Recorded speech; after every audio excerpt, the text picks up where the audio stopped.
Est-ce que tu veux vraiment te réinventer en amour? Si oui, ne laisse pas cette vidéo filer. Parce que je vois beaucoup de femmes qui viennent pour 3 signes d'eux pour se rassurer, d'autres ah non, 10 red flags, ah bah, heureusement qu'il est parti, il est toxique. Enfin voilà.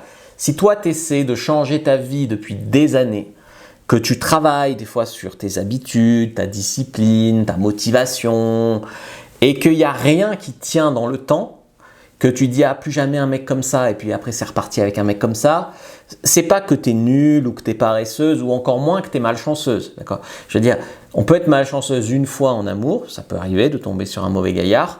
Maintenant, si de manière cyclique tu retombes toujours sur les mêmes situations problématiques, tu n'y es pas pour rien, tu es le dénominateur commun de tous ces problèmes. En fait, le truc c'est que peut-être tu as déjà regardé des vidéos de moi ou de mes concurrents et surtout chez eux on va dire, on t'a menti sur ce que ça veut dire se réinventer ou changer. D'accord ? La réinvention, ce n'est pas un problème de comportement, ce n'est pas un problème de quitter un mec qui a des red flags ou d'envoyer un texto à un mec qui t'a pas répondu. Enfin voilà, c'est un problème d'identité. C'est l'identité profonde que tu dois changer. Les habitudes, il faut 21 jours pour qu'elles s'ancrent en toi, mais s'il n'y a pas de transformation intérieure, le naturel revient. C'est-à-dire que les habitudes, idéalement, elles sont faciles à tenir lorsque toi, tu as changé intérieurement. Si tu cherches des vidéos en amour depuis longtemps, tu vas regarder 10 signes pour ci, 3 phrases par là, est-ce qu'un homme me prend pour une conne? Spoiler, oui. C'est des sparadraps, c'est des pansements, mais c'est des choses qui ne vont pas changer ta vie en profondeur. C'est ce que je me tue à vous répéter depuis le nouvel an. J'avais fait une vidéo sur la dépendance affective et puis une sur le changement. D'ailleurs, c'est des vidéos qui ont fait peu de vues parce que c'est vos vrais problèmes. Mais les vrais problèmes, ça ne donne pas envie. On veut juste comment rattraper le coup avec ce gars-là.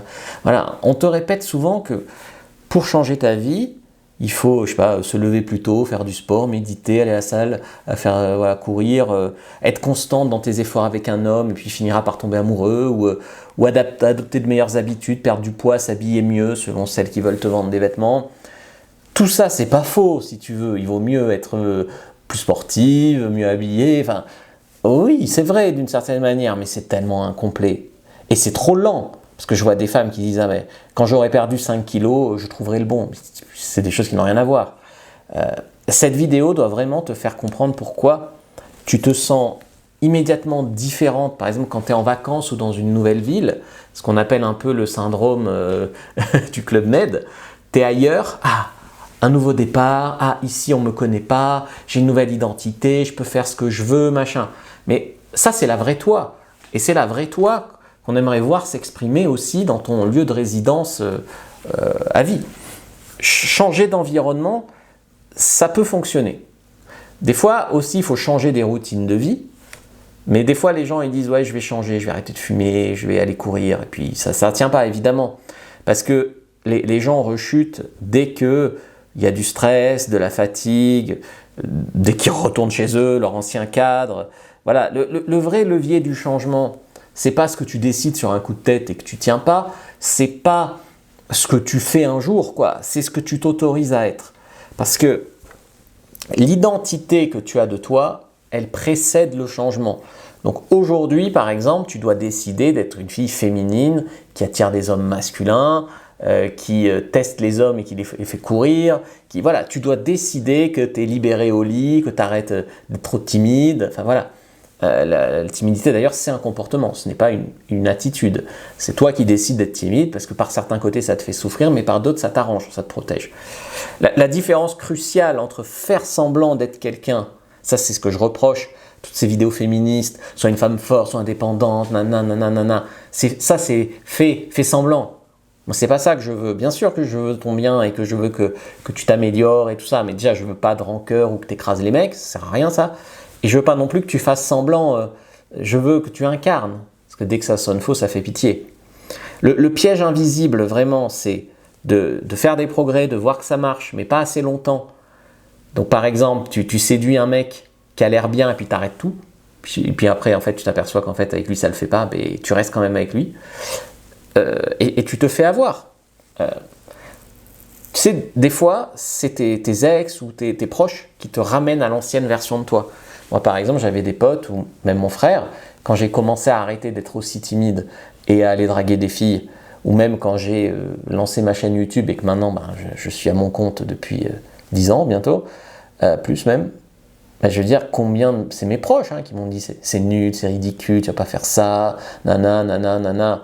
Il y en a beaucoup qui ne supportent pas la nouvelle version de toi parce qu'ils veulent te garder petite, si tu veux. Ils veulent te garder. Moi, mes potes voulaient me garder loser comme eux, si tu veux. Et puis, il y a le prix réel de la transformation qui fait peur. Par exemple, l'inconfort au début d'essayer de nouvelles choses.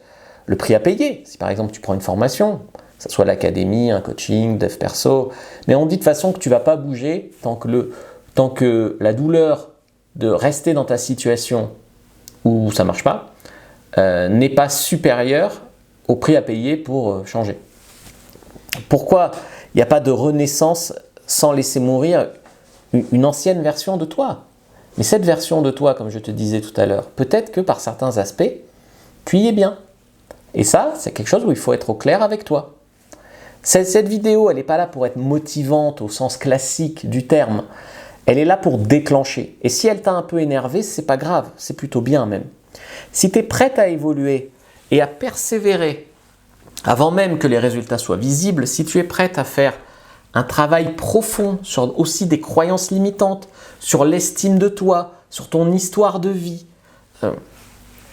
trouver un nouveau positionnement avec les hommes et le tenir, même si au début, ça va être maladroit et tout ça, et puis que les autres vont certains te juger, pas te comprendre. Si tu es prêt à faire tout ça, alors cette vidéo, normalement, elle t'a touché exactement où il faut.